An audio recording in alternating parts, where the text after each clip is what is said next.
Muy buenos días, esto es Malvinas en la Mira, este espacio que hemos destinado para conversar con aquellos actores protagónicos de lo que fue la mayor gesta nacional luego de la gesta de la emancipación americana. Hoy tenemos una comunicación, ya estaremos presentándolo, que es sumamente especial y que nos honra y que nos enorgullece. La causa de Malvinas viene siendo o ha sido durante mucho tiempo tristemente vapuleada por algunos conceptos teóricos o ideológicos que lejos están de enarbolar las banderas del orgullo nacional, las banderas que representaron estos hombres que combatieron en el Atlántico Sur y, como siempre decimos, con las mismas banderas de San Martín y de Belgrano en nuestra independencia. Hoy tenemos una presencia destacada y, como les decía anteriormente, que nos honra y enorgullece, porque se trata de una persona que, por supuesto, combatió en Malvinas, pero tiene una particularidad al momento de relatar la historia de Malvinas. Cuando uno lo escucha, es imposible no percibir el orgullo que siente al hablar de sus hombres, de los hombres que tuvo a cargo, y también es imposible no contagiarse de ese orgullo patriótico y nacional.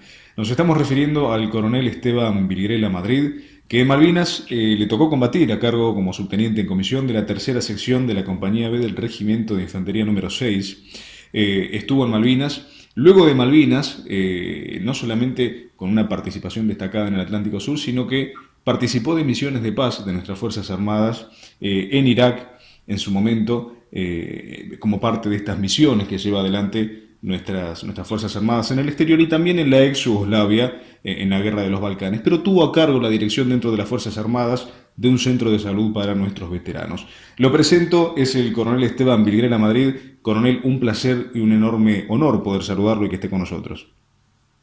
El placer es mío, muchas gracias por llamarme y bueno, espero que se haga un lindo programa. Seguramente que sí, seguramente que sí. Coronel, remitiéndonos un poco al comienzo, ¿cómo le comunican? ¿Cómo se entera usted que va a Malvinas? Bueno, yo era estudiante del último año del colegio militar, yo estaba cursando la carrera, con 4 años. Acababa de comenzar en febrero el último año que te forma como oficial. Claro. Uno en cada año del colegio militar, que son 4 años, no solo porque uno sale con un título universitario, sino porque cada año te prepara como combatiente. El primer año te preparas como combatiente individual o integrante de un grupo de tiradores de infantería, básicamente, o del arma que hayas elegido.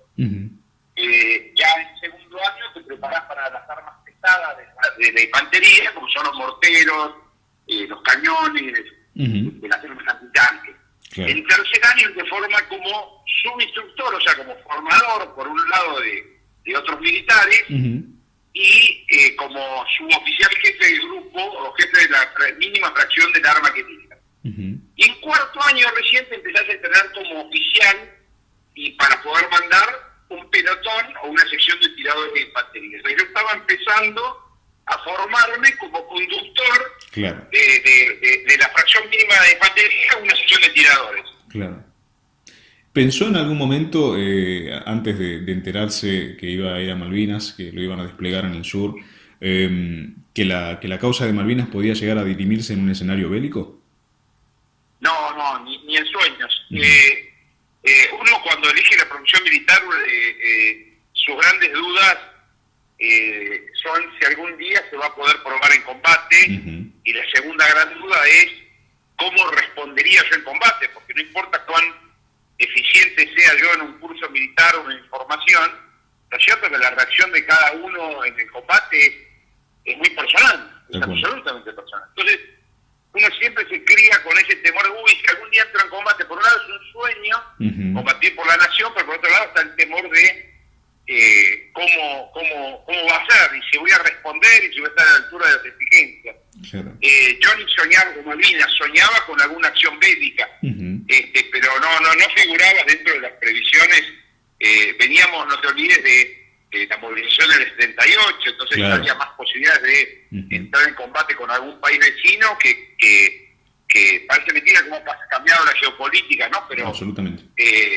Hace 30 y pico de años, y lo mismo le pasaba a Chile o a Brasil, la expectativa era esa, ¿no? Sí, sí, es que inclusive el grueso de las Fuerzas Armadas, como usted dice, nuestra principal o mayor hipótesis de conflicto era la hipótesis con Chile, y muchos conocedores también me comentan que la Operación Rosario o gran parte de las maniobras anfibias que la Argentina después llevaría a cabo en Malvinas, se ejecutaron de alguna manera tomando como base todos los ejercicios del año 78, ¿no? Sí, sí, de hecho cuando Busser recibe la orden de comandar el desembarco de la Operación Rosario, Ujú. él desempolva viejos planes que tenía la Armada secretos de recuperación de las islas, Claro. pero también desempolva viejos ejercicios navales de desembarco realizados por la Infantería de Marina, justamente en su visión de conflicto con Chile, ¿no? Ujú. El tema de las islas Víctor 9 y Venus. Claro. Sí, sí, sí. Tal cual. Eran otros tiempos y sin duda que las lecturas nacionales o internacionales acerca del panorama geopolítico mundial eran propias de un contexto de Guerra Fría también, ¿no? Pero hoy también de alguna manera es importante Tal cual. porque estamos en un mundo que es altamente volátil y quizás la Argentina tiene una gran deuda en cuanto a que, por supuesto todos, ¿no? Esto hablando en primera persona, siempre tengamos la responsabilidad de comenzar de nuevo a pensar en geopolítica. El otro día hablábamos con el coronel Lautaro Jiménez Corbalán, a hablar también de disuasión. ¿Cómo ve usted estos conceptos hoy en día en la Argentina? Mira, lo de la iniciación es algo fundamental. Ujú. Toda nación siempre evalúa los gastos militares que en función de eso, que son un gasto Claro. y no se ven. En realidad, el gasto, la inversión es en disuadir a que alguien se tiente con lo nuestro. Claro. Y las relaciones entre los países, entre las personas y los gobernantes son impredecibles cómo evolucionan. Ujú. Acordate cuando hace poco tuvimos un conflicto con Uruguay por las papeleras. Tal cual. No sé qué pasaría si Brasil no hubiese abierto algunas compuertas en el norte y Ujú. empezáramos con una escasez seria de agua en la provincia de Misiones en el litoral. O sea, y a la sequía que tenemos actualmente se le suma la falta de agua porque hay 5 represas río arriba en territorio brasileño. Entonces, las relaciones humanas son cambiantes. Y las naciones deben adaptarse a eso y deben planificar al mediano y largo plazo, no solamente al corto. Vos analizar, eran 80 tablas, no pasaron tantos años, son 40. Claro. Entonces vos decís, y si algo cambió totalmente, yo me acuerdo, mira, para sintetizarte un poco lo que era la preparación militar. Yo era un joven subteniente después de Malvinas y los blancos de mi compañía estaban pintados con la bandera chilena y la bandera brasileña.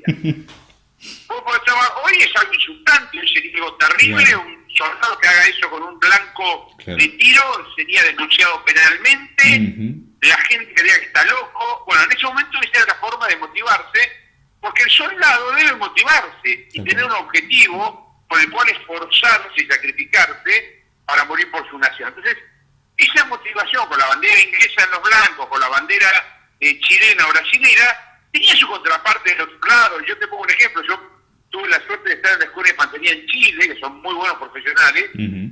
y fuimos con una fracción de soldados. La Escuela de Infantería tiene un batallón, en ese momento tenía un regimiento de demostración dentro, con lo cual había un comedor de soldados gigantesco donde había, por almuerzo, 1000 soldados. Ujú. Obviamente, como éramos un país que íbamos de visita, éramos una fracción visitante de otro país amigo, la orden que tenía de tratarnos bien, Claro. de cuidarse, y obviamente de esconder todo lo que les pudiéramos espiar. Estamos hablando del año 86, no Ujú. hace tanto, Sí. 87. Y bueno, el tema es que yo entro al comedor a ver cómo estaban comiendo mis soldados el primer día, porque se comían en el casino de oficiales, Ujú. y tengo que atravesar todo el comedor hasta el fondo para llegar a donde estaban comiendo los soldados de mi regimiento. Todo ese camino, en voz baja, Argentina me puteaban, me insultaban, Claro. y yo no me enojé porque soy un profesional y entendía que esos soldados estaban formados, tan bien formados y educados Ujú. por sus instructores, que no podían evitar putearme, ¿me entendés? O sea, a mí me causaba risa porque esa era la realidad de un soldado de infantería que está preparado y trabajó mañana le ordena cruzar la cordillera. Claro. Y mis soldados, cuando llegué, les comenté riéndome eso, pero mi teniente primero sabe las cosas que no dice. O teniente, sé que no. Ujú. Bueno, yo le comenté a uno de los oficiales chilenos este tema, valiéndome Claro. en una práctica de una ceremonia. Y bueno, a la tarde me llama el director de la escuela de infantería, que era un comechicos, un tipo que le tenían todos miedo, ¿no? Y me dice, mire, le tengo que pedir disculpas, sé que usted ha vivido un momento desagradable al mediodía, no sé cómo hacer, le he ordenado sancionar, y digo, discúlpeme, era un coronel, no me acuerdo. Sí. Digo, discúlpeme, ¿usted cómo va a sancionar? Usted debería que los que estaban alrededor de él me miraban como diciendo, este argentino está loco, ¿cómo interrumpe al director? Claro. Sí, yo estaría orgulloso de tener soldados, tener tan buenos instructores, que mis soldados ven a un argentino y no pueden evitar putearlo, le llamo baja. Eso revela que fueron bien instruidos y usted está formándolos para la guerra. Claro, claro, sí. Sí. De alguna manera es parte del folclore mismo del entrenamiento, ¿no? O sea, es una consecuencia de un buen entrenamiento. Se quedó medio callado, los que estaban al lado de él, y te cuento, estaban con pánico, creyendo que pudo estallar. Uh-huh. Y de repente me dice, ¿sabe que tiene razón, teniente? Es verdad lo que usted me dice. Y lo llaman a la gente y dice, listo, llámelo a los fines de semana, dígale que los soldados ya pueden salir francos, se habían dejado privados. Y se ríe después cuando se va todo, le dice, la verdad es que usted me dijo que no lo había pensado. Digo, pero claro, me dijo, usted puede ordenarme a mí, que soy un oficial, que puede ordenar a un suboficial, que guarda con estos tipos, mañana lo vamos a agarrar, pero bueno, hoy vinieron como amigos. Claro. Y yo puedo cumplirle. Ahora, al soldado que le vengo todos los días instruyéndolo de que son ladrones, que nos roban, y la gente le voy a decir que no, que son buenos y que yo los tengo que decir. Claro. Se reía el tipo. Pero, bueno, fue parte de las cosas de las cuales, como vos decís, hay que adaptarse. Uh-huh. Y así debe ser. O sea, yo me acuerdo que me hice un gran amigo ese viaje a Chile, un oficial de infantería brillante, un comando del capitán Jara. Uh-huh. Y cuando le despedimos, Jara me dice, Esteban, ojalá que nunca tengamos un conflicto y tengamos que enfrentarnos, porque vos y yo sabemos que el que tiene primero es el que va a ganar. Desafortunadamente saquemos a nuestras naciones independientemente de los aspectos. Tal cual. Y nos dimos un gran abrazo y sintiéndolo sinceramente, que a lo mejor mañana tenemos que enfrentar. Uh-huh.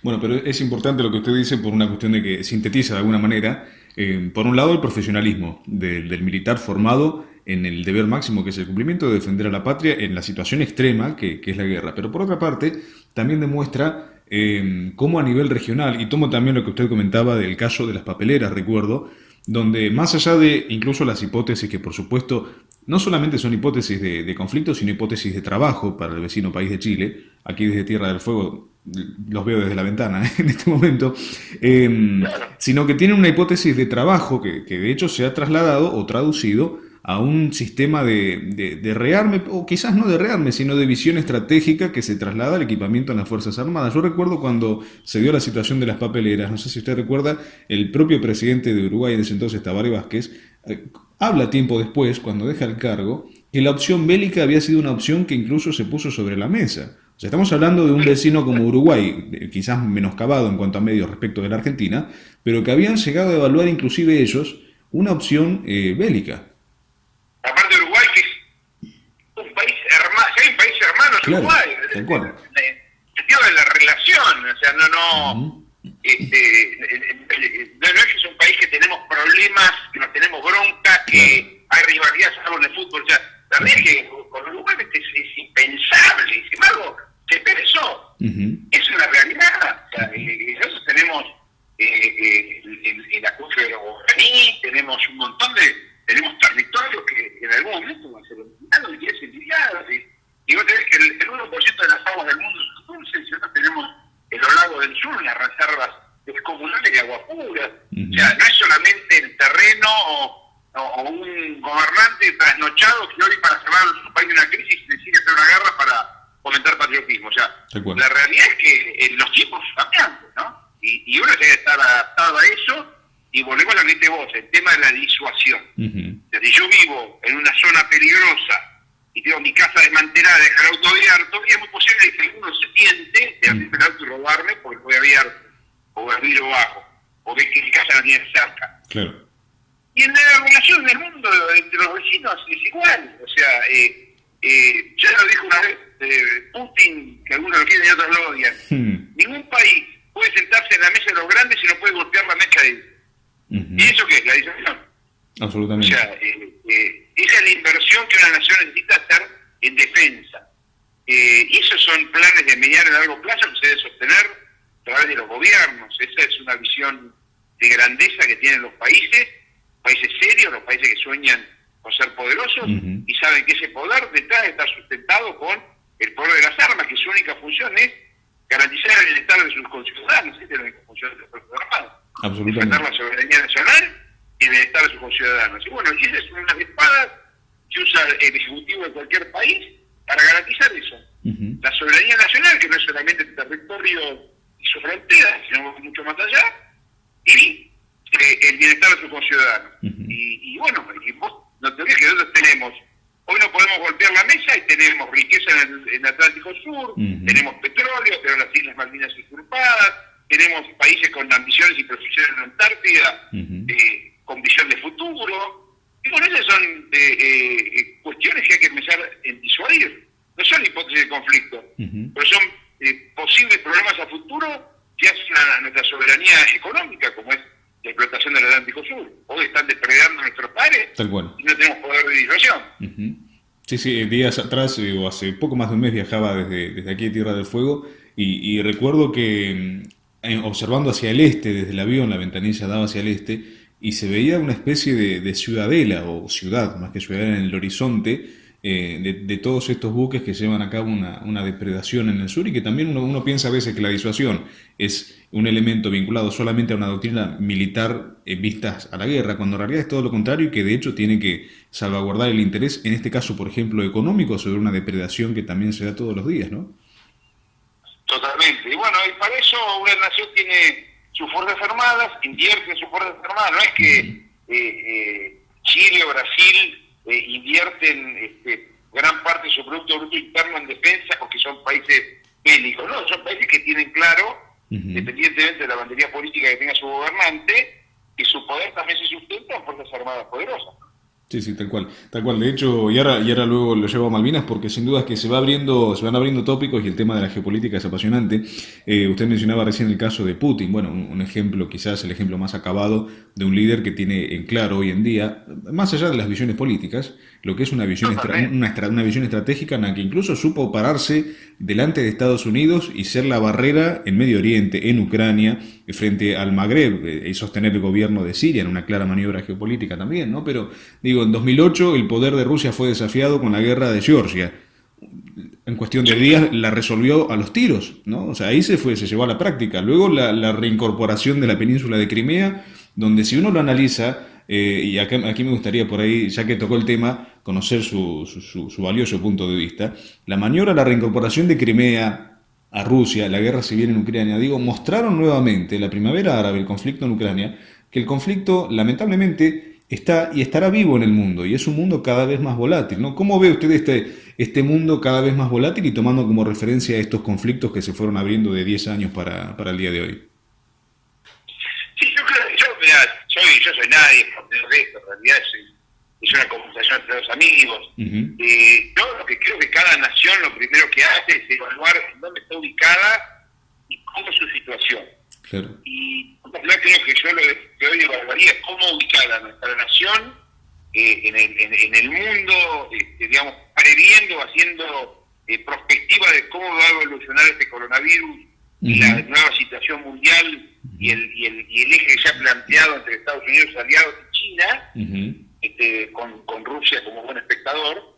Y nuestra situación es ver cómo lograr superar nuestra crisis personal, social y económica de este país, y dentro de eso cómo ir desarrollando nuestras Fuerzas Armadas y no ir descubriéndolas que existían y que eran buenas, que eran útiles cada vez que tenemos una crisis, porque crisis acá en el país siempre va a haber, o sea, crisis o desastres humanitarios, ya sea como fue el volcán en Chile, que las tropas estaban desplegadas en la montaña ayudando a la gente, claro, la inundación en Entre Ríos, la inundación en Santa Fe, la inundación de La Plata hace pocos años. O sea, los soldados, yo a veces miro los recuerdos y siempre hay soldados que llegan a donde nadie llega. La crisis en el noroeste, antes que llegue la pandemia, en la zona de Salta, y ya están los soldados repartiendo agua. O sea, no pasó todo este tiempo, pasó un mes y pico. Claro. Que la crisis y el eje de nuestra nación era cómo hacemos en Salta. Y mientras La pandemia iba avanzando en el mundo, acá había soldados en Salta haciendo pozos para que pueblos tengan agua, que no habían tenido toda su historia. Y no era una empresa contratada, eran soldados de ingenieros argentinos cavando un pozo de agua que ellos se preparan para hacerlo para soldados en campaña, no para hacerlo socialmente. Pero su profesionalismo es tal que si cambia el eje, la operación militar se transforma en operación humanitaria, y los soldados te construyen el puente, te hacen el pozo de agua. Si no tienen el pozo de agua, te llevan el agua, te la potabilizan y te la entregan. O sea, ese es el concepto global de tener fuerzas armadas potentes. Claro. Y cuando vos mirás y ves, y este equipo está produciendo, de repente el equipo tiene 30 años y está sostenido porque hubo una generación, 2 o 3 de mecánicos especialistas en ese equipo que con enorme cariño lo fueron cuidando y tratando y lo mantienen activo. Porque si yo ya estaría de baja y no habría con qué abastecer. Esa es una forma de tomar con seriedad lo que es una profesión y una nación, tomar con seriedad qué hacemos con nuestras Fuerzas Armadas. No hay que tener grandes planes, sino fortalecer lo que se tiene y hacer planes a futuro para que los jóvenes que hoy ingresan a las fuerzas, porque gracias a Dios la vocación militar nunca se acaba, es una vocación de servicio, sepan qué les espera dentro de 20 años. Claro. A mí las reglas de juego del militario ejército hasta hoy, que cumplí 41 años, que me estoy yendo a mi casa ya dejando el servicio activo, me cambiaron las reglas de juego un montón de veces. Claro. Y cuando uno se hace grande, ya es, y trabaja en el equipo de planeamiento, ya no es un joven, si hoy se adapta más a la realidad y no se deja llevar tanto por idealismo, yo he trabajado con el planes y yo sabía que ese plan era inviable, porque si ese que había ordenado el plan, después no le aprobaron el presupuesto en el Congreso, o cambiaba el gobierno, se iba a cambiar el plan también. Claro. No se iba a mantener a través del tiempo. Yo creo que el plan 2021, en el ejército, todo el mundo trabajando en eso. Y no se cumplió ni el primer año del plan 2021, porque se gastaron horas de planeamiento. Tal cual, sí. Es quizás también la necesidad de tener un cambio de doctrina y que la sociedad también seamos parte responsable de eso, ¿no? Porque, bueno, en sí el proceso de desmalvinización en el que ahora, luego de Malvinas, hablaremos un poquito más en extensión, pero la desmalvinización fue un proceso que nos involucró a todos, que en primera instancia llevó al ocultamiento de los veteranos, pero que luego acabó con todo esto que usted decía, la planificación, el desmantelamiento de las Fuerzas Armadas, el no tener una planificación ya ni siquiera a largo plazo, al menos a mediano plazo. Entonces fuimos trabajando permanentemente sobre la urgencia de lo que se iba generando en lugar de tener un planeamiento, y creo que ese fue uno de los mayores costos que nos ha tocado pagar luego de la desmalvinización, ¿no?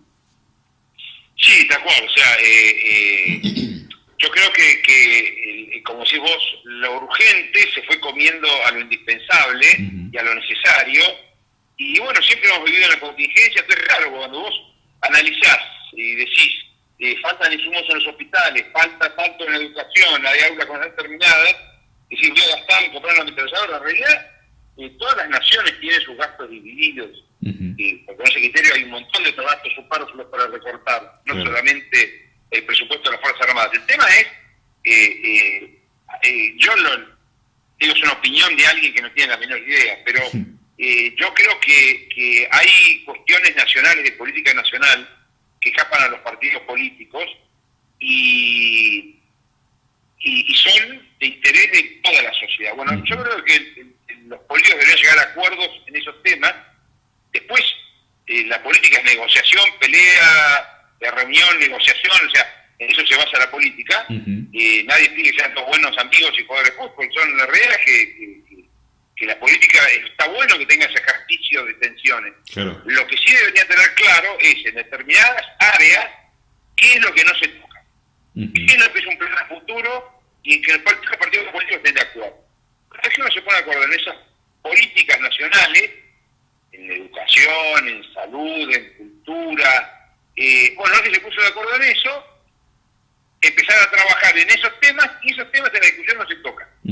Se discuten otros, se chicanean otros, pero no en esos temas particulares. Yo creo que eso no es algo tan difícil de hacer si nos liberamos de egoísmos partidarios e ideológicos. Claro. Cuando le tocó estar, coronel, en Yugoslavia o en la ex Yugoslavia, o luego en Irak, ¿se encontró con otra doctrina de parte de las otras fuerzas? ¿Cómo fue ese contacto interfuerzas, digamos, en misiones de paz? ¿Y cómo lo vincularía a la visión argentina? Digamos, ¿con qué se encontró? ¿Hubo que hacer un cambio de mentalidad para poder acoplarse a eso? ¿O es parte de la preparación para formar parte de las misiones de paz ya implica asimilar la cruda realidad que a veces se puede encontrar en esos países? Mira, mi experiencia fue la siguiente. El militar argentino, cuando yo llegué en el año 83 al 93 a Yugoslavia, a la ex Yugoslavia, descubrí que los soldados argentinos estaban muy bien preparados, muy bien entrenados. Los planes de educación son muy buenos. Aún pese al equipamiento, la capacidad de planeamiento, la capacidad de resolución de un militar argentino son superiores a muchísimos países. Claro. Lo que yo sí aprendí, de hecho, por eso nos respetaban mucho. Lo que yo sí descubrí que nos vino muy bien es que nosotros teníamos en ese momento un sistema de planeamiento poco flexible, en el cual la resolución siempre la tomaba el de arriba. Y en realidad cada instancia, y para eso uno tiene cargo, jerarquía y responsabilidad, tiene un pequeño ámbito dentro de lo que se mueve, en el cual puede tomar resoluciones, debe tomar resolución. Lo importante es que esa resolución que adopte es en base a sus conocimientos y al criterio, y no una idea loca llevada a cabo y que es una locura, y que implica gastos o pérdida de vidas humanas. En realidad, el jefe no puede tomar las resoluciones de todos los temas, que era lo que yo me había acostumbrado un poco acá, claro. Y cuando volvimos de Malvinas, hubo un cambio muy grande de los que teníamos experiencia de combate y los que no la tenían. Entonces había como dos criterios de ejército, sobre todo en el ejército, no se la Armada de la Fuerza Aérea, en el cual los jóvenes teníamos una visión más operativa de la vida militar y queríamos un ejército más profesional. Claro. Ese divorcio en los 80, entre los jóvenes que nos había abierto la cabeza después de la guerra de Malvinas, y de las movilizaciones y demás, de las luchas interiores, esos jóvenes que siempre que ponían la pata en la trinchera, querían un ejército profesional, un ejército preparado, y un ejército listo que si tenía que volver a Malvinas, bueno, ir mejor preparado, mejor equipado. Claro. Por lo cual, indeclinablemente había un divorcio con quienes planificaban, y que tenían ese criterio de que el líder, el jefe, es el que decía absolutamente todo. Entonces, tenías un jefe que por ahí entendía un jefe regimiento que entendía que su labor también era revisar el bosón portaequipo del soldado, o si tenía 3 pares de medias provistas. Claro. Esa no era la función del jefe, esa era la función del jefe de la compañía o el jefe del pelotón. Y si está mal, él se hace cargo y se lo sanciona, porque para eso él no tiene esa libertad de acción. Eso yo lo aprendí en las operaciones de paz, cuando viajé, me tocó trabajar en un ejercicio Cabañas, cuando recién empezaba la crisis en Colombia con el terrorismo y los narcoterroristas, que tuve varios intercambios con Estados Unidos, gracias a Dios, representando a mi país, y descubrir ese tema. Cada uno en su jerarquía se hace responsable de lo que planifica y de lo que ordena. Y bueno, eso me sirvió muchísimo, por lo menos en lo personal. Yo siempre adopté resoluciones sabiendo que por ahí lo que yo resolvía no era lo que había resuelto mi jefe. Eso fue lo bueno. Mira, te lo sintetizo con una experiencia muy rápida. Sí. Cuando yo estaba en Irak, primero estuve en el sur de Irak, en la frontera con Arabia Saudita, un lugar en medio del desierto donde eran 4 contenedores enfrentados con una torre de observación. Era un lugar, otra que cuarentena. Yo estuve ahí se trabajaba 6 días por uno libre, con lo cual para juntarte una semana e irte a la ciudad de Kuwait, que era el lugar más cercano a ver un poco de civilización, tenías que trabajar varios días, vos calculás que en 12 días juntabas 2 recién, o sea, y para justificar un viaje en medio del desierto hasta la ciudad de Kuwait, tenías que quedarte 1 mes, 2 meses, como para después escaparte una semana. Claro. Así que yo estaba en el medio del desierto. Yo, cuando logré mi primera salida, de ese lugar donde éramos 8 hombres de diferentes países, todos oficiales jefes, haciendo patrulla y controlando el desarme iraquí, me dije, yo tengo que salir de acá del sur, porque un año acá me vuelvo loco. Sí, bueno, en Naciones Unidas vos no te ascienden por mérito, sino que vos rendís un examen. Puede ser que yo en muchas organizaciones que vos te presentes al concurso para ocupar el cargo que querés y que te tomen examen y pruebas y si quedé el más apto. Claro. Ahí se hace así. Entonces, todos los meses se publicaba en la orden del día qué cargos se aplicaban el día siguiente. Y yo aprecié en ese momento, que era una idea muy astuta, aplicar para ir al comando del sector sur, que quedaba en el sur de Kuwait, en la frontera con Arabia Saudita. Que era también un grupo de contenedores en medio del desierto, pero había más gente, había más alegría, digamos. Más dinámico. Entonces, claro.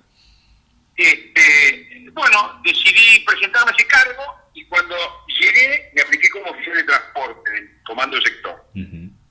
Y cuando llegué me di cuenta que tenía como 200 y pico de camionetas que estaban en permanente circulación, más los vehículos blindados, más el abastecimiento de combustible en medio del desierto. Tenía un trabajo que aparte no podía ni disfrutar, ¿no? Claro. Pero me dije, y acá me tengo que ir. Bueno, finalmente apliqué, veo operaciones, digo, acá lo que yo, el comando de la misión. Claro.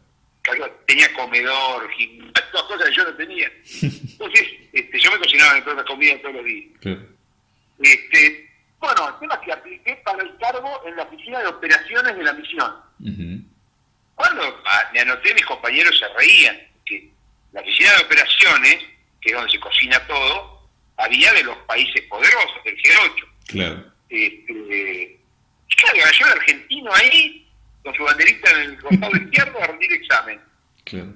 Bueno, había toda una cola, rusos, chinos, ingleses, americanos, canadienses, y argentinitos, franceses, y argentinitos sentados. Iban pasando los tipos, se entrevistaban con el coronel francés, el coronel Mariotti, era un hombre que había estado en la legión extranjera toda su vida, 20 años de legionario de infantería, un soldadazo, un hombre curtido. Claro. Y como todo hombre curtido, que ha vivido mucho el barro y el terreno, era un hombre muy práctico y muy flexible. No se detenía muchas veces en aspectos formales, que son los que demoran el planeamiento y las resoluciones adecuadas. Claro. Era muy directo. Le gustaba mucho el trabajo paralelo entre los que estaban abajo de él, porque él consideraba que el jefe debe tener la mente libre para planificar y encarrilar si algo no está bien, pero no para meterse en las decisiones. Muy bueno. El tema es que yo me presenté, y es muy gracioso, porque me entrevisté con él, y bueno, era una entrevista bien fría, de dónde era, qué hacía, hasta que me preguntó de qué arma era. Digo, yo soy de infantería. Ah, de infantería, ¿qué experiencia tiene usted en infantería? Me pregunta así muy efectivo.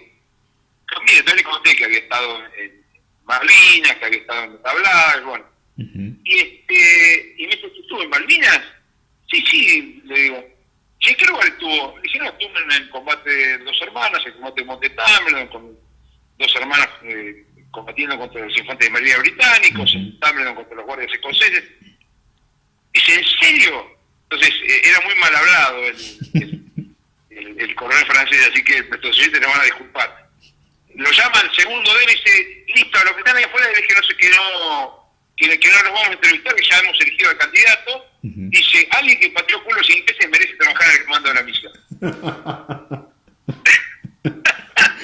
O sea, la única razón por la cual el tipo me tomaba mis conocimientos técnicos, ni siquiera alguno malo, sino porque supuestamente había pateado culos ingleses. Bueno, aparte francés, no, los franceses, mal que mal, y más allá de pertenecer a la misma línea de la Alianza Atlántica, siempre hubo y siempre creo que habrá esa especie de rivalidad franco entre los franceses y los ingleses, ¿no? Es ya algo de folclore también eso.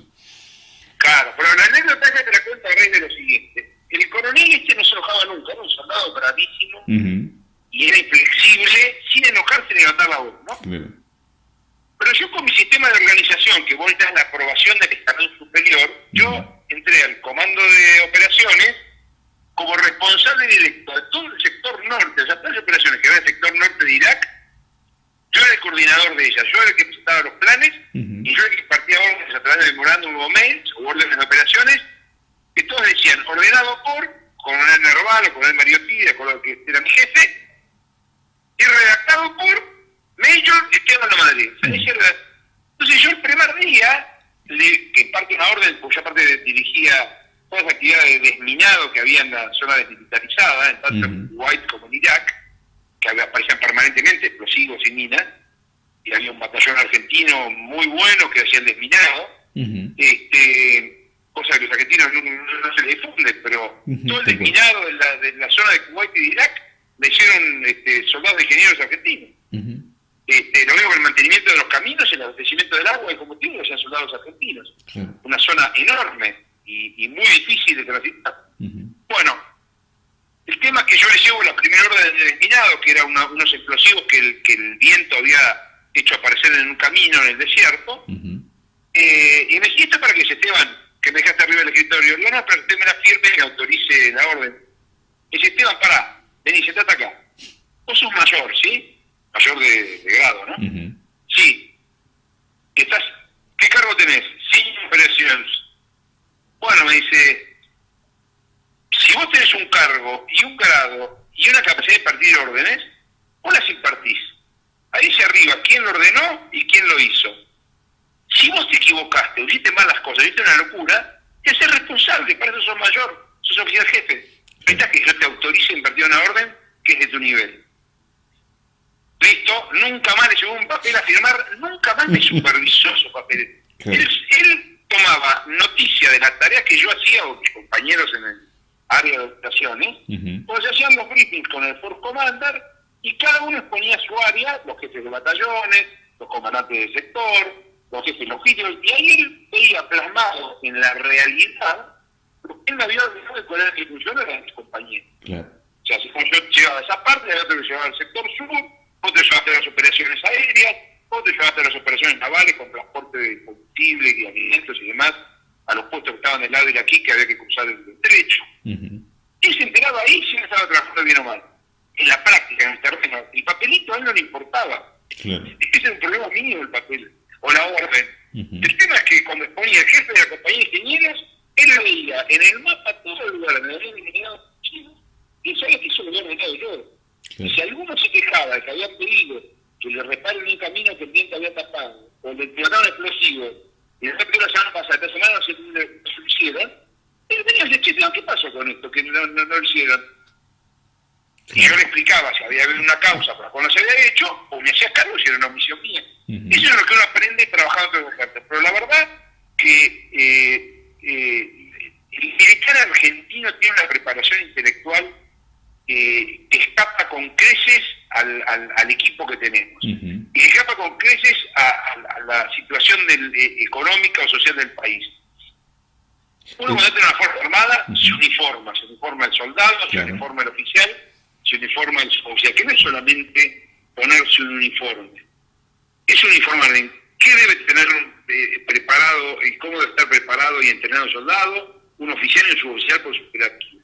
Eso la verdad que en nuestro país es algo que es excepcional, es admirable y es muy respetado de todos los militares del mundo. Yo he tenido mucha suerte de viajar y la verdad que lo he comprobado y he comprobado el respeto. Vos calculas que el asesor militar del Force Commander de Irak era un inglés veterano de Malvinas, el coronel Bruce. El mismo tipo me trataba con un respeto enorme por el hecho de ser veterano de Malvinas. Me llamaba Esteban por mi nombre y estábamos en el barcito de soldados que teníamos ahí armado, que lo atendíamos nosotros mismos. Esteban, tomamos una cerveza, y él un día en la charla, me acuerdo que un canadiense, Morris Bruce, le dice que llamaba la atención que habiendo sido enemigos, él tuviera ese trato tan afectuoso conmigo, porque creo que es el hombre más importante de la misión después de por comando, es el que le daba el asesoramiento militar en temas que no eran de planeamiento, ¿no? Sino de criterio y de conocimiento. Y él le dice, mirá, yo te voy a ser sincero, yo no es que yo soy así con todos los lugares donde hemos estado en conflicto en Gran Bretaña. Yo soy así con Esteban, porque en Esteban sintetizo el respeto que tengo por los soldados argentinos de Malvinas, que yo vi cómo pelearon y cómo combatieron, y yo vi cómo en cada cerro los soldados, estando en combate perdido, se quedaban y combatían. Y cuando uno ha tenido la suerte de viajar y recorrer como yo, obviamente a mí me llenaba de orgullo eso, y ver y estudiar la historia militar. Yo una cosa que hice fue, que no terminé nunca, pero hice una maestría en historia de la guerra, que es muy linda, cuando uno estudia la guerra, uno se da cuenta que en general las decisiones son del más alto nivel. Pero cuando el combate llega a la primera línea y el soldado sabe que está perdido, se rinde. Por eso los 300 de la Termópila son leyendas, porque son una leyenda. O sea, es muy raro que de primera línea que se va a morir y se quede lo mismo. Eso es lo que respetan a nuestros soldados argentinos. Que en Malvinas hubo 300 espartanos en una Termópila en cada combate que hubo, porque en realidad, cuando el británico llegaba al combate cuerpo a cuerpo, vos ya sabías que estaba. Claro. Y te quedaban lo mismo. Eso es lo admirable de nuestros soldados. Y eso es lo que el coronel Bruch quería sintetizar cuando hablaba con el canadiense y le contestaba por qué él me trataba con tanto afecto y respeto. De hecho, muchas veces en recorridas o patrullas, el coronel Bruch me llamaba por ahí, había coroneles, yo me decía, Esteban, ¿tú qué pensás de esto? Y me acuerdo de una charla que tuvimos con él en el desierto, con esto te corto un poco, en la cual había un montón de trincheras. Y Bruch, que había estado en el primer Tormenta del Desierto, con el grado de mayor, creo, me dice, oye, que acá había 5.000 hombres. Cuando llegamos con los blindados, se rindieron, se había una brigada completa, está bien, nos bombardearon con helicópteros, con aviones. Y cuando llegamos, nos rindieron, tuvimos un grave problema humanitario, no teníamos ni agua ni comida para darle. Y no sabíamos qué hacer con 5.000 prisioneros que iban saliendo de las trincheras, y nosotros éramos un batallón, eran 400 tipos que nos tenían, 5.000 tipos se habían rendido. Claro.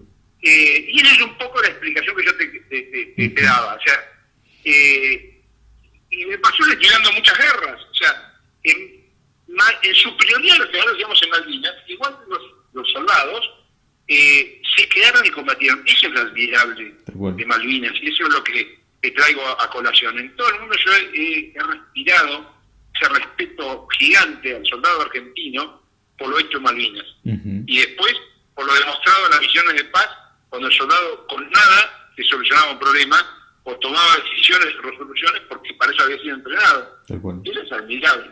Totalmente. Sí, sin duda que es importante y es tremendo lo que usted cuenta, porque da cuenta para los que por así piensan o han creído que las Fuerzas Armadas solamente se relegaron a actos puntuales de la historia argentina, de la Guerra de Malvinas, o acciones posteriores muy puntuales. Y sin embargo hemos tenido fuerzas desplegadas en distintas partes del mundo, y más allá de la eficiencia, porque lo que usted habla también nos da cuenta del dinamismo y la eficiencia que es vertiginoso, y ojalá se aplicara en otros sectores también de la vida pública en nuestro país. Pero es sin duda una doctrina de la eficacia, y en medio de esa doctrina de la eficacia a nivel internacional podemos palpar el respeto de un mundo que respeta al combatiente argentino, no en el sentido de un excombatiente, de combatiente, ¿no? de veterano con todos los honores que eso se merece. Así que y eso, sé que eso se hereda y se transmite, y los jóvenes soldados de hoy, los jóvenes militares, se entrenan en ese respeto y en mantener esa tradición. Mira, yo el otro día escuchaba al ministro de Defensa que comentaba que la oficina operativa, ese centro de operaciones que crearon en Córdoba, era admirable y que era un ejemplo para todo el país. El centro de operaciones de Córdoba, se integran todas las fuerzas de Córdoba, que se armó junto con la carta pedido del gobernador, y coordina todas las actividades. La verdad es que trabajan de manera brillante. Yo escuchaba el otro día un audio que me mandaron, como todo lo que circula por WhatsApp, de un mayor reunido con un montón de policías de la provincia de Córdoba, en la cual les explicaba cuál era el escenario que se iban a mover. Y yo sentí respeto de admiración por ese chico, que es un mayor, un chico de jerarquía intermedia entre un oficial subalterno y un oficial jefe, explicándole brevemente cuál era el escenario, qué era lo que tenían que hacer, cómo lo tenían que hacer, quién los iba a recibir, clarísimo, creo que 4 minutos, 5 minutos que dura el audio, clarísimo. Y es un chico joven, es un integrante de las Fuerzas Armadas, un chico ni siquiera médico, sino un chico operativo que aplicó a lo médico, con el Ministerio de Salud de Córdoba y demás, los criterios militares de operación. Impecable. Y de hecho me sentí, eso es ser respetuoso de la historia y tratar las tradiciones, tratar de ser igual o mejor de esos tipos a los cuales honrar. Por eso un veterano de Malvinas, un soldado de Malvinas va a cualquier cuartel militar y lo miran con devoción. Claro.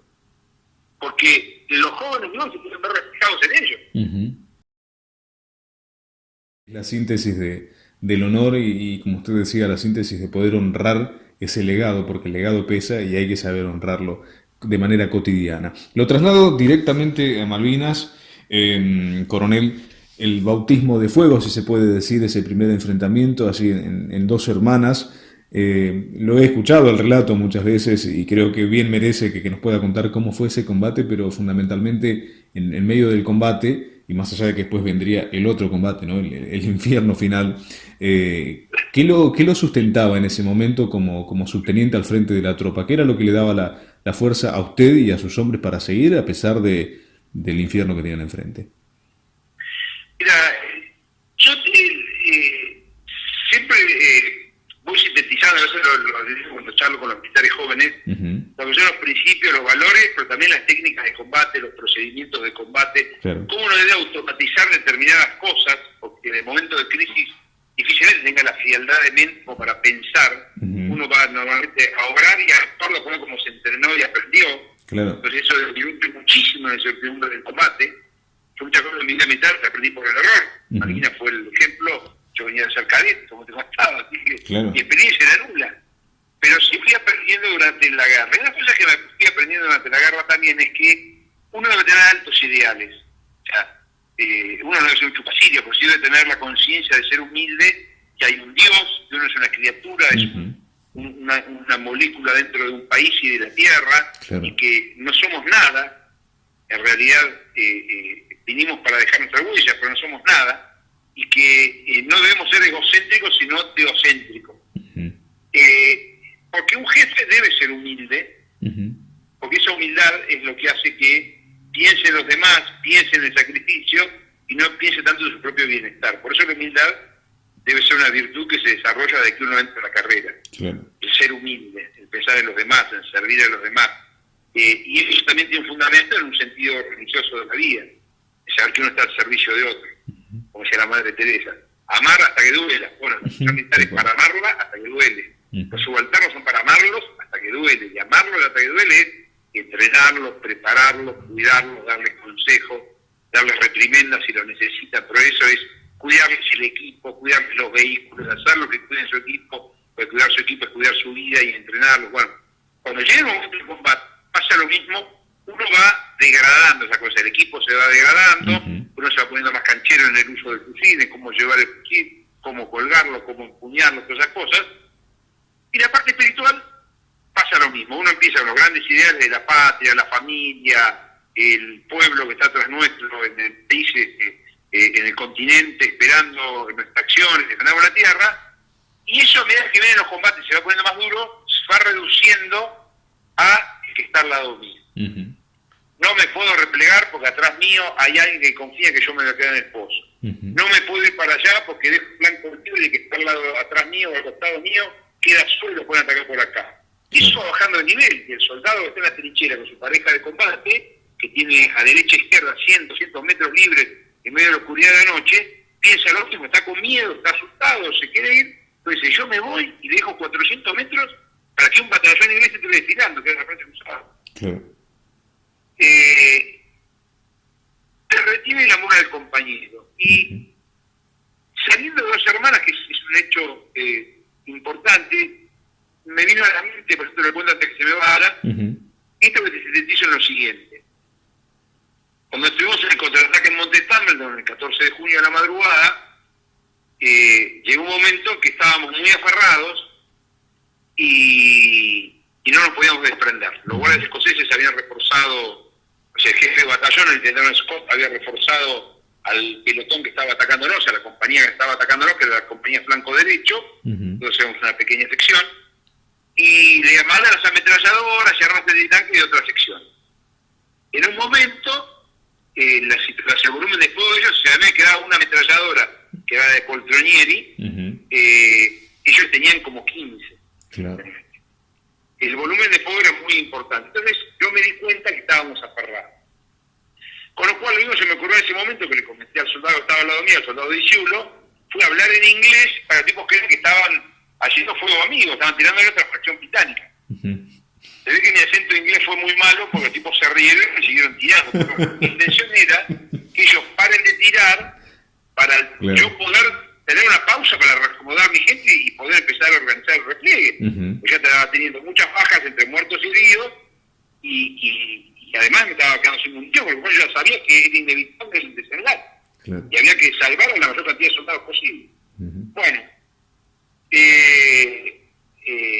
el tema es que cuando esto ocurre desde abajo, en el valle, uno de los subtenientes que estaba conmigo, estaba, podemos decir, a salvo dentro de todo, descubre que yo estoy aferrado. Entonces agarra una ametralladora de la jefe de los morteros, sube con 3 soldados, mi encargado de secciones, sargento primero Corrobalán, sanjuanino, acaba de ser padre por primera vez, que ya había conseguido replegarse, lo ve subir, sube con él para indicarle camino, o sea, deja a su hija recién nacida por conocer y empecé a regar su vida por sus soldados y el subteniente que estaban aferrados en el cerro.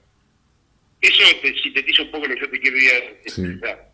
Yo creo que esos grandes ideales van bajando al barro y el barro es mi camarada que está ahí aferrado, o la última barreta de chocolate que la parto al medio o la parto en 10, que sale con un mordijito cada uno. Llega a nivel abajo, peleo por el que está al lado mío. No solo sube Corbalán y tira, sino que después, en un momento, lo ven replegar a un soldado herido, al soldado Adorno, que venía herido en un brazo y en una pierna. Y acaba de pasar por ese lugar, porque Corbalán nos gritaba de lejos para que vayamos para ese lado, y acaba de pasar y replegar el soldado Valvidar. Corbalán y Robredo, que el subteniente le dicen, mira, Valvidar, de allá a lo lejos viene el soldado Adorno a poner la ayudante a replegar y a escuchar la línea de fuego. Y Valvidar les vuelve, lo busca, lo lleva del hombro, como uno ve en las películas, se camina como 1 kilómetro y pico, pasa el puesto de socorro de infantería de marina, lo entrega, lo deja y vuelve a donde estábamos nosotros con la tierra. O sea, no cursó por su mente, no pensó ni en los grandes valores de la patria, no pensó en San Martín y Cabral, no pensó en inmolarse, no. Él no pensó que sus compañeros estaban combatiendo y él no los puede dejar solo. Y volvió y murió en combate. Cuando estaba terminando el día, estábamos quedándonos sin munición, nos salieron a replegar al pueblo. Valvidar dice Chávez, estaba con 2 soldados del apellido de Chávez, me piden munición, a mí me quedaba un cargador, con el cual dije que no podía darle, no podía nada, le di mi pistola a Chávez, empezamos a repliegue. Y ellos eran la garante mía, entrando al pueblo, y justo llegando al camino, justo nos tiraban ametralladoras desde Warler Beach, y nos caían los fusiles de artillería naval y terrestre, y muere. Alguien no pensó ni Chávez cuando murieron, no, porque voy a dar mi vida por la patria. Pensaron que tenían una misión que cumplir, que tenían un honor que defender. Siempre hablaba muchas veces en la trinchera, porque siempre estaba la tentación de pegarte un tiro en el centralmente y que te replieguen. Volvés como un cobarde, pero volvés vivo. Y en la sección lo hablábamos mucho ese tema. Si tuviera bola, me pego un tiro al pie y me evacúan. ¿Qué me importa? Siempre estaba la joda esta. Ninguno lo hizo. Ninguno lo hizo. No solo eso, volvió al peligro. Lo hicieron porque eran valientes, por supuesto, pero más que valientes, estaba el sentido del honor y de la camaradería con el hermano, con el compañero que está al lado, con el que está atrás y confía en mí, con el que está adelante y confía que yo voy a tirar para que se pueda replegar. Y después sí, bueno, tenés como todo, hechos heroicos, tremendamente heroicos, y hechos cobardes, cobardes, porque la guerra tiene esa maravilla, que muestra las mayores virtudes de un soldado o las peores miserias de un ser humano.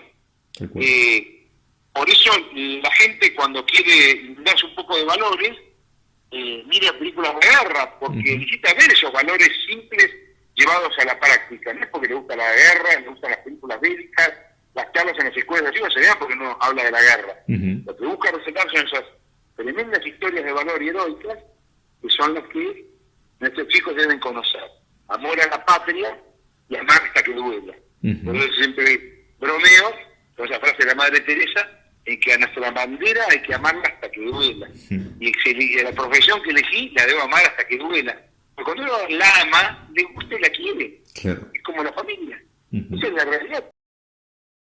El amar hasta que duela, de alguna manera también, y uniéndolo con los actos de heroísmo, de coraje, de valor, bueno, tanto de estos célebres nombres que han quedado, ¿no?, en nuestra bandera y en nuestra historia, el soldado Valvidares, Chávez, el soldado Risberger, y tantos nombres de los que usted habla con tanto orgullo, de alguna manera también son una forma de que los argentinos puedan reflejarse y ver que es palpable, ¿no? Como usted decía, no peleaban en el momento ese pensando en la patria, en San Martín, sino por el amor, el camarada, la cercanía del hermano, y eso es lo que vuelve a un San Martín, a un Belgrano, a la bandera, a todo eso que parece tan subjetivo, es lo que lo vuelve concreto en el escenario propio de la guerra, ¿no?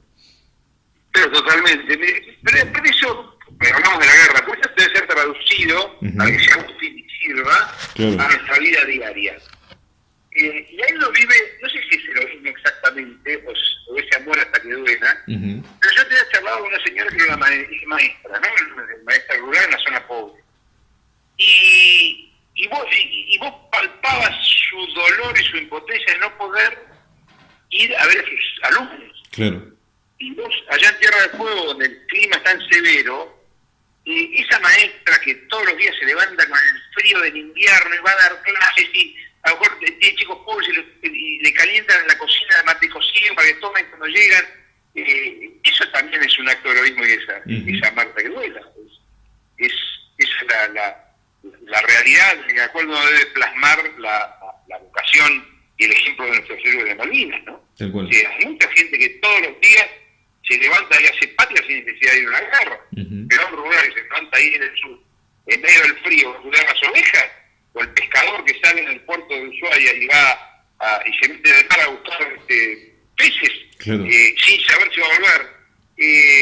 Muchas veces es lo que la vida le lleva, pero hay algo más que lo lleva a hacerlo, que no es solamente llevar el pan a sus hijos. Ujú. Podría ser ladrón también. ¿Y por Totalmente. qué no optó por ese camino? Tal cual. En vez de ser peón rural puede ser patrero. ¿Y por qué optó por el camino de ser peón rural estar en un pueblo en medio de la Patagonia? Ujú. Porque ama lo que tiene y ama lo que quiere y tiene un sentido del honor de la vida. Y el honor no tiene clase social, ni tiene religión, ni tiene posición política, Ujú. ideología. El honor es el honor, es el que le dieron a nuestros padres, del apellido que me dio mi padre, independientemente de cuál sea, Ujú. al cual yo debo honrar porque él honró con humildad toda su vida. Yo no puedo ensuciar de tu mazo. Claro. Esos son los valores que uno transmite a sus guerreros de Malvinas. O sea, yo decía una vez a la mamá de uno de mis caídos, charlando hace un par de años, estábamos, nosotros lo que tenemos un poco como a la mamá de los caídos, lo tomamos con nuestra mamá, ¿no? Claro. Y lo tratamos con ese cariño. Ujú. Y yo estaba charlando con él, que estábamos en Toay, en el acto que hacemos todos los años en el Regimiento 6, homenajeando el aniversario de nuestro regimiento y honrando a los caídos. Ujú. Yo decía, vos imaginate, pensá que vos y yo cuando nos muramos vamos a ser hueso en un cementerio, dentro de 2 generaciones nadie va a saber quién porno somos, y sin embargo, entre toda la historia, mientras haya una bandera argentina flameando, Ujú. a tu hijo, alguien lo va a recordar. Y cuando haya un acto de conmemoración del combate donde murió tu hijo, un soldado argentino va a estar presente. Ujú. Y fíjate lo que es esto, o sea, a dónde llegó tu hijo, que nunca lo va a olvidar. Siempre alguien lo va a recordar, va a haber una placa en su papel, Claro. o en un lugar donde alguien lo va a nombrar y lo va a recordar. Y bueno, muchos somos el soldado conocido, y el ciudadano desconocido también existe. Ujú. No todos los que se conocen en actos u obras grandes son los únicos que día a día hacen en el país. Por eso yo creo que la unión de muchos corazones y muchas personas, que tomemos el ejemplo de nuestros guerreros de Malvinas como el ejemplo sublime, Ujú. porque cada día hacemos nuestra tarea con el mayor vocación y el mayor amor, creo que vamos a sacar a nuestro país adelante. Yo estoy convencido de eso. Tal cual. Siempre lo digo, mi tan chiste es en serio, pero si vuelvo a nacer y hay reencarnación, yo creo que volver a nacer acá, pero imagina, no quiero otro país.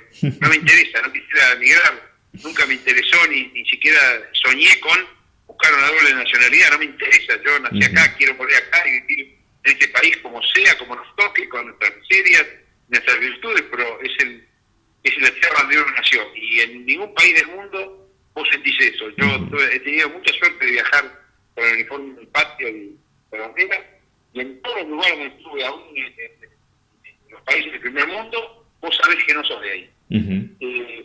Por eso cuando llegás, siempre lo cuento, porque Mi mayor emoción era llegar a Ezeiza, ver el verde de Ezeiza y sentir que el avión había tocado tierra. Me tocaba tierra, decir, ahora sí estoy en casa. Ahora, Claro. hasta me puedo mandar una macana y el policía que me detiene es de mi tierra. Claro. Ahora sí estoy en casa. Y es así, esta es nuestra casa. Tal cual. Así que cuidémosla y también muy bien, tuvimos los buenos ejemplos que hay muchísimos. Totalmente, un gran mensaje. Una vez en una de sus discursos o de ponencias dijo, no vi a ninguno de mis hombres retroceder en el momento del combate, ¿no? Y preguntarle ya como una de las últimas reflexiones, ¿qué le provoca esta tristemente frase de los chicos de la guerra que tanto se contrapone a esto que sabemos que ocurrió, al heroico valor en combate frente a esta frase desmalvinizadora? ¿Qué le produce esa expresión, coronel? Mira, yo el otro día miraba unas fotos que había publicado un soldado de mi regimiento, que eran fotos tomadas antes de ir a Malvinas y fotos tomadas cuando habíamos vuelto, ¿no? Marcelito Vallejo, un gran guerrero. Y éramos chicos, éramos chicos de la guerra. El problema es en la forma peyorativa en que se utilizó esa frase. Claro. Ya éramos chicos, pero éramos argentinos, no éramos nenes de pecho. Éramos ciudadanos que sabíamos lo que hacíamos y por qué lo hacíamos y teníamos miedo, como mucha gente tiene miedo de luchar día a día, pero lo hacíamos porque era nuestra obligación. Los chicos de la guerra es una frase que se utilizó, de hecho, en una tradición en los jefes británicos o jefes americanos hablaban de my boys, Claro. mis muchachos, mis chicos. O sea, el tema es cómo se usa la frase. La frase fue usada peyorativamente porque hace unos años, desgraciadamente, después de la guerra de Malvinas, había un gran sentido antimilitar, y ese sentido antimilitar hizo que una de las cosas que nos olvidemos, bien desmovilizadoras y bien a favor de la posición británica, es mezclar Malvinas con la época del proceso. Y Malvinas es algo que es independiente a cualquier gobierno, a cualquier, o sea, el que fue Malvinas fue, si hubiera estado Galtieri, si hubiera estado Claro. Perón, si hubiera estado Barney, si hubiera estado cualquiera, no importa el político que esté en el poder, vos vas porque servís a tu patria. Y se usó peyorativamente de una forma ideológica para pegar a los militares. Por eso vos podés ver una película que se llama Los chicos de la guerra, que sea un tremendo peliculón que hable del honor y del valor de nuestros Claro. soldados, o hacer esa película pobrísima y deplorable que aún hoy se la pasan a los hijos en las escuelas, que tienen de una época en la cual buscaban dar de vergüenza por un lado, buscaban victimizar a nuestros guerreros, por lo cual apoyaban la postura británica de que nuestros soldados fueron obligados a la guerra y para defender su territorio, y que fueron invasores en territorio británico, por la única idea de un loco. No, el soldado no fue por un loco, ni por un borracho, ni por nada de eso, era de desmovilización. Fue una guerra porque era parte de su territorio que se habían usurpado. Estuvimos cantando en los camiones y felices, no porque íbamos por Galtieri, íbamos por nación. Entonces, la frase de los chicos de la guerra es una frase que es absolutamente sacada de contexto, es hecha por un fin ideológico y que se utilizó para asociar y tapar durante muchos años muchísimos actos heroicos de un montón de soldados argentinos. Y se le vendió a nuestros conciudadanos y aún se le vende en muchos colegios a los chicos, y esa imagen del pobre soldadito con los mocos colgando, Claro. obligado por un jefe, y yo me río, porque yo estaba solo en un cerro con 41 soldados y 5 suboficiales. Por tanto, si un soldado no hace el combate y no era porque tiene medio a mí, o sea, no admite análisis. Claro. Es al revés. Era yo en todo caso el que hiciera un mal jefe. En alguna oscuridad de las trincheras me iba a caer una manta en la cabeza que me iba a cagar a trompadas y que supiera quién era. O sea, no admite el menor análisis. Que ¿habrá habido jefes que no estuvieron a la altura? Por supuesto. O padres que no están a la altura y son abusadores. Pero eso no implica que el soldado fue obligado y maltratado.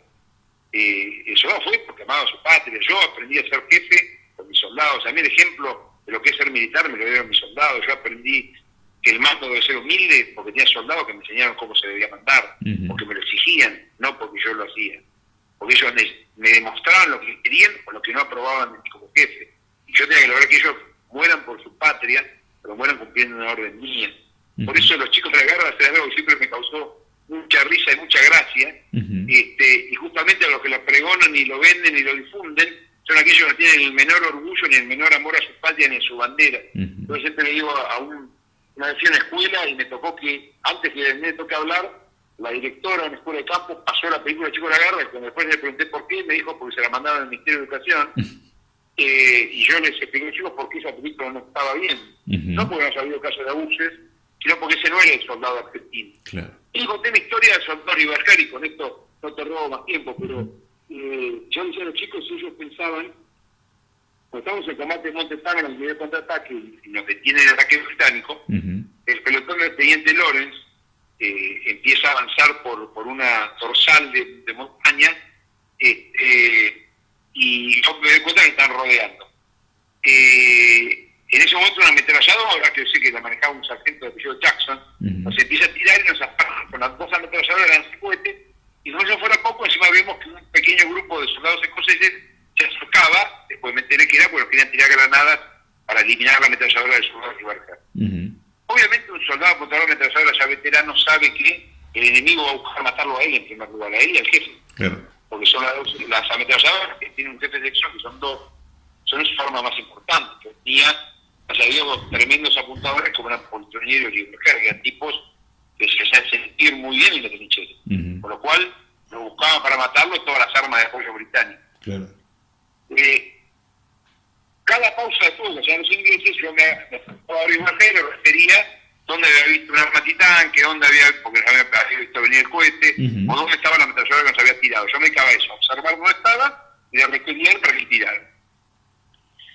En un momento dado, Iberger salía, pues él, de hecho, cada vez que nos tiraban a nosotros, pues lo veían a él, cambiábamos de posición un par de metros y nos clavábamos contra el piso, para volver a tirar.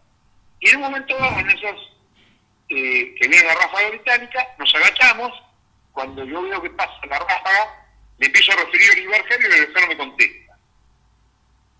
Entonces, como había mucho ruido y no se escuchaba, porque pasaban las municiones trasantes, más las explosiones de artillería, más el ruido que hacían las bengalas, más el viento que silbaba, yo creí que no me escuchaba, tiro una patada. Le digo, Iberger, boludo, levantate. Y el soldado estaba al lado, el soldado González, que vive en La Matanza, me dice mi subteniente, Iberger está muerto. Entonces yo salto de la piedra, me tiro al lado de Iberger, lo doy vuelta y Iberger me trataba de hablar, pero ya se estaba muriendo. Pero el detalle que por eso la frase del chico de la guerra, si no fuera este el ejemplo, sería para reírse, es que Iberger no soltaba la culata de su ametralladora, la seguía aferrando, porque era su arma de combate. Él trataba de sobreponerse a eso que lo estaba matando, y me quería hablar sin poder emitir sonido, por la ráfaga le daba en el pecho, pero murió aferrando su arma.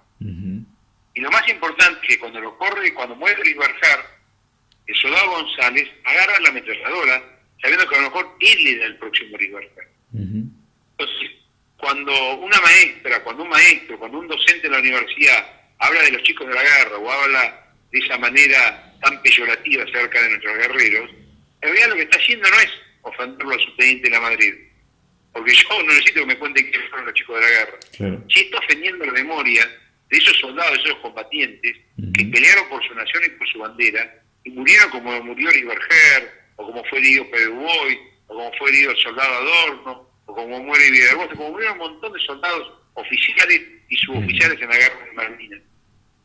Por eso, en realidad, la frase chicos de la guerra lleva encerrada un montón de ideología, lleva encerrada un montón de broncas que había en esa época contra los militares. Pero los soldados de Malvinas, nosotros no torturamos a nadie, no desaparecimos a nadie. En la época del 70 nosotros éramos jóvenes que a lo sumo íbamos al secundario, el que no iba al secundario era un trabajador rural que ayudaba a sus padres. Con lo cual, esa vileza y esa suciedad de manchar a nuestros combatientes de Malvinas, haciendo miserias como los chicos de la guerra o iluminados por el fuego, revelan una absoluta ideología y una mentira y una falsedad que solamente los argentinos, que a veces somos un poco autodestructivos, podemos hacer. Malvinas es un ejemplo para las futuras generaciones, Malvinas es un ejemplo de amor a la patria, en el sentido absolutamente práctico. Malvinas es un ejemplo de un montón de cosas, hasta en esta cuarentena, cuando uno analiza que hubo alguien que estuvo 70 días en su pozo de cerro, esperando, sin poder irse, sin poder moverse, esperando el combate, simplemente porque la patria se lo pedía. Yo muchas veces, claro, uno siempre analiza su propia realidad, pero yo en esta cuarentena analizo lo mismo, o muchos que reclaman salir y caminar y recorrer, o poder simplemente salir a tomar aire puro, y uno que ya es viejo soldado sabe que una de las cosas que tienen estas largas esperas es la paciencia. No hay que arriesgarse en vano, no hay que hacer más de lo que se debe hacer, y hay que pensar un poco en que esto ya va a pasar. Pero bueno, tener paciencia, que algún momento va a terminar. Seguramente. Yo me acuerdo que en esa larga espera de Malvinas, que es lo mismo que esta larga espera de la cuarentena, y nosotros nos juntábamos a rezar el rosario, me acuerdo que siempre, y estábamos de acuerdo, pedíamos que se terminara una vez, no importa si nos mataban, pero bueno, que llegue el combate, que podamos mostrar nuestro valor y que de alguna forma termine. Yo, que cumpleaños el 15 de junio, rezaba siempre para que el 15 de junio la guerra hubiera terminado. Eso desde que llegamos en abril. Y la guerra terminó el 14 de junio. Por eso yo siempre, mucho tiempo tuve un gran cargo de conciencia porque pensaba cosas de chico, en el sentido literal de la palabra, que Dios me había cumplido, pero que ese cumplir había costado la vida de muchos de mis soldados, que había costado heridas a muchos de mis soldados con su dolor, y había costado heridas en el alma a otros de mis soldados, y pensar qué egoísta que había sido yo en ese momento de pedirle este regalo a Dios, sin pensar que ese, como sea el 15 de junio, que la guerra haya terminado, implicaba tanto dolor, ¿no? Así que bueno, hay que aguantar y esperar esta cuarentena y tomar ejemplo de nuestros soldados en las trincheras de Malvinas o en la soledad de los barcos o arriba de un avión, sabiendo que no había salida para otro lado, pero que la misión había cumplido. La misión es superar esta cuarentena, ¿no? Totalmente, totalmente. Qué ejemplo, qué relato que nos deja, y qué bueno también. Nuestra última pregunta siempre tiene que ver con un mensaje para los jóvenes, y pensaba en todo esto que usted nos relataba y que es tan rico, ¿no? Un poco el tema de la victimización. Ayer o antes de ayer fue noticia o corrió, quizás también le ha llegado, una escuela en La Pampa donde un joven presenta un trabajo sobre Malvinas, hablando de que para él los veteranos son héroes, y una docente le devuelve el trabajo diciéndole que tiene que reformularlo porque en realidad no son héroes, sino que fueron víctimas de la dictadura. Y bueno, es muy difícil no ver un adoctrinamiento feroz que avanza, pero frente a ese adoctrinamiento, la fortaleza que nos da a los jóvenes, saber que está la voz de ustedes, o en este caso de hombres como usted. También hablaba con colegas, con compañeros de distintas facultades del país que me dicen, mirá, es muy difícil a veces querer organizar un simposio, un curso, una ponencia sobre Malvinas, viéndolo desde el heroico valor en combate de nuestros hombres, y no recibir los palos en la rueda, no recibir los ladrillazos de otras organizaciones. Pero bueno, es la lucha que de alguna manera nos toca llevar adelante, y es la responsabilidad que nos hemos propuesto los jóvenes, que cada día somos más y pensamos de esta manera. Por eso, preguntarle, coronel, como última pregunta, y ya no lo molestamos más, el mensaje. ¿Qué mensaje le deja a los jóvenes, involucrando por supuesto al chico que está en la escuela estudiando y tiene esta lucha también silenciosa contra un docente que a veces quiere impartir algo totalmente distinto a la verdad? ¿Y qué mensaje para los jóvenes que tratan de llevar día a día la verdad histórica de Malvinas? Mira, yo te voy a decir una cosa. Cuando, y vamos a buscar un ejemplo práctico, cuando Messi habla de fútbol, o Maradona habla de fútbol, vos lo escuchás y lo atendés. Claro. Porque uno puede pensar que quiera de ellos como persona, ahora como futbolista son palabras sagradas, porque lograron el éxito, son triunfadores. Cuando vos vivís en un país como el nuestro, en el cual nuestra generación, yo cumplo 60 años, con lo cual formo parte de los culpables del país esté como esté, alguien que ha llevado el país a la crisis que está, me habla del pasado, tiene valor lo que dice. Si esa misma persona que me está entregando a mí el testimonio como alumno representa esto que se hizo mal. Nuestra educación ha caído, hay un montón de cosas que han caído en nuestro país. ¿Por qué lo que esa persona diga va a tener valor? Yo recibí ese mensaje de La Pampa, lo mandó Sonia Wisner, una maestra que es una gran malvinera de La Pampa. Tal cual. Me pidió inclusive que grabara en 2 minutos algo para hablarle, no se lo mandé, simplemente porque sabía que me iba a enojar. Por eso no le mandé nada para que le dé a la maestra y explicarle. Pero como contrapartida a esto, lo que te digo es que, y como ya algunas, es que de la vida lo que hay que sacar es la experiencia. Las personas inteligentes sacan la experiencia de sus conductas, de los errores y de las cosas buenas, para repetir las buenas y corregir los errores. En un país debe pasar lo mismo. Yo creo que nuestros jóvenes son mucho más inteligentes que nosotros, van a aprender de nuestros errores, independientemente de que un docente le diga que ser patriota está mal, o defender a la patria está mal, o que seas víctima de alguien, o que alguien te obligue, como vos crees un tarado, alguien te obliga a hacer algo que vos no querés. Claro. Yo, como veterano, lo que veo cada año, desde hace 20, 30 años a esta parte, es que cada año son más los jóvenes que conocen la verdad, son más los chicos que no conocen la verdad, cada vez es mayor la demanda de escuelas e institutos que piden un mensajito, una nota, una entrevista como que haces vos. Son más los jóvenes como vos que hacen un programa de radio, que lo hacen a pulmón, con producción personal, que no reciben un mango, que terminan poniendo un mango de su bolsillo, pero que sienten que hacen patria. Hay un montón de gente que hay un montón de gente preparando comida, hay un montón de gente que hace voluntario para llevarle comida a los viejitos, para hacer las compras. Esos son los jóvenes que valen la pena, los que aprenden de los errores que cometimos las generaciones anteriores y no los van a repetir. Esa maestra no va a engañar a nadie. Fíjate la movilización que logró esta pobre mujer, que seguramente, culpa de ella, alguien la formó en esa ideología, y la formó enseñándole que ser militar es malo, y que la gorra y los milicos, que después son los que hoy le están llevando comida del pueblo donde ella vive. O sea, la realidad es que los jóvenes no tienen que aprender, pero tienen que aprender por experiencia. Entonces, cuando uno a un docente le habla así, o alguien le habla así, mirarlo y decir, bueno, vos, ¿qué me diste? ¿Qué lograste? Pero ¿cómo llegaste a esta gestión hace 4 años? Hasta ahora, ¿mejoró mi nivel de vida? ¿Mejoró mi nivel de vida de padre? ¿O estamos igualitos? Renombrar ese dicho, hechos no palabras. Bueno, hoy tenemos muchas palabras y pocos hechos. Educación, un montón de cuestiones. Los militares no estamos exentos tampoco. El tema es aprender de los errores y corregir. Yo creo que hoy los jóvenes cada vez son más los jóvenes no patriotas, cada vez son más jóvenes que quieren un país mejor. Bueno, sepa que no son pocos, son muchos. Yo lo siento como veterano, cada año me siento más superado por la demanda de Malvinas. Y yo lo charlando en la intimidad, yo no soy solamente Malvinas. Yo tengo 60 de vida, Malvinas fueron 3 meses tremendos, me marcaron, me formaron, son una parte de mi vida.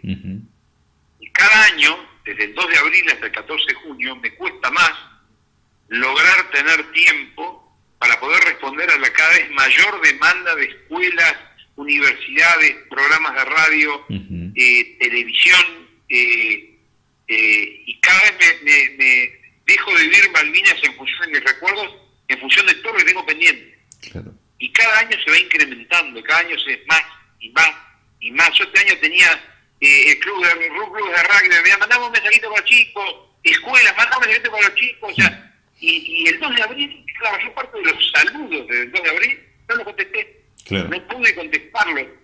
Yo todavía tengo saludos del 2 de abril que no pude contestar y se me juntaron con los de Pascua. Y se me juntaron con el 13 de abril que marcamos en Malvinas. Y bueno, yo que asumí, o me angustio porque no puedo agradecer la generosidad de la gente que cada vez es más, que simplemente agradece lo que hicieron mis soldados, o quiere asociarse. En función de pensar, bueno, listo, es un sacrificio que hay en ser maleducado con alguien que me saludó, porque cada vez son más buenos jóvenes, ustedes son cada vez más, van a lograr un país mejor. Amen esta tierra, este lugar donde nacieron, esta es la bandera más linda que hay, es la tierra más linda que hay. Todo el futuro que tienen ustedes, por esto los más viejos hicimos macana tras macana tras macana, así que ustedes tienen lo mejor del futuro, que es hacerlo. Así que hay que educarse, hay que estudiar, hay que formarse, no hay que ser ni grandes santos ni grandes héroes, hay que ser el héroe anónimo de todos los días que da un mensaje de honestidad, que hace su trabajo con amor y con cariño, independientemente del trabajo que sea. Yo me acuerdo que conocí a chico mi madre, que era de familia inglesa y había vivido la Primera y Segunda Guerra Mundial, siempre me decía, donde vos hagas algo, vos pones tu nombre. Claro. No importa qué hagas en la vida, si vos el día de mañana sos portero, sé el portero que mejor barre, tenés la mejor vereda, los mejores picaportes, el asesor más limpio. Si sos, o sea, cada uno de los suyos puede ser el mejor si lo hace con cariño y con amor.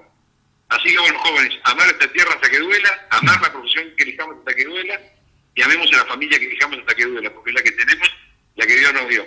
Totalmente. Así que Coronel, no nos queda más que agradecerle, por supuesto, la verdad que ha sido muy gentil en esto, más de una hora que hemos estado en esta apasionante conversación. Y nuestro último espacio, sí, yo también soy un apasionado de la historia y si por uno fuera se quedaría horas hablando. No nos queda más que decirle gracias, sinceramente, siempre la última parte del espacio, cuando tenemos la oportunidad de hablar con gente como usted, que ha dado tanto por la patria, no solamente en Malvinas, como usted bien decía, sino también en otros escenarios. Y creo que hay que ponerlo en valor desde la responsabilidad que siento, que sentimos que tenemos hoy los jóvenes y que somos cada día más. Y siempre en esta última parte del espacio transmitirle la gratitud, porque muchas veces muchos compañeros, amigos, argentinos de distintas partes del país me dicen, che, me encantaría poder encontrarme con esta persona, si algún día lo conozco, ¿cómo no lo puedo conocer? ¿Cómo? Y entonces uno siente un poco también la responsabilidad de poder transmitir esa gratitud de la argentinidad de bien, no de la argentinidad o de una parte muy minúscula que se ha hecho oír fuerte en su momento, adoctrinada o mordaz, sino de la argentinidad de bien, porque cuando nuestro himno dice, mas los bravos que unidos juraron su feliz libertad sostener, a esos tigres sedientos de sangre fuertes pechos sabrán oponer, creo que no solamente se referían a Salta, Tucumán, San Lorenzo, Chacabuco, Maipú, y a esos gloriosos granaderos que después de la vuelta a lo último, ya después de Ayacucho inclusive llegan a nuestra querida Argentina. Nuestro himno también predecía y profetizaba lo que hombres como usted con sus hombres iban a hacer años después en el Atlántico Sur. Así que por eso, coronel, nuestra enorme gratitud y decirle gracias en nombre de todos esos argentinos que quisieran hacerlo. al contrario, muchas gracias a ustedes. El honor ha sido mío y gracias por llamarme. Por favor, mandamos un saludo. Era el coronel Esteban Vigrela Madrid, comandó la tercera sección de la Compañía B del Regimiento 6 de Infantería en Malvinas, combatió en lo más álgido en las últimas horas decisivas en aquellos combates finales en la defensa de Puerto Argentino, un testimonio de vida, de combate, de enseñanza y una voz más que autorizada para hablarnos de humildad, del orgullo, del valor en combate y de aquellos hombres que dejaron todo, que son dignos herederos de esa causa sanmartiniana y que hoy deben ser la luz humana, porque están entre nosotros, que alumbra la educación, el aprendizaje y el futuro para nosotros, para todos los jóvenes y para este hermoso país. Les agradecemos y será hasta el próximo encuentro.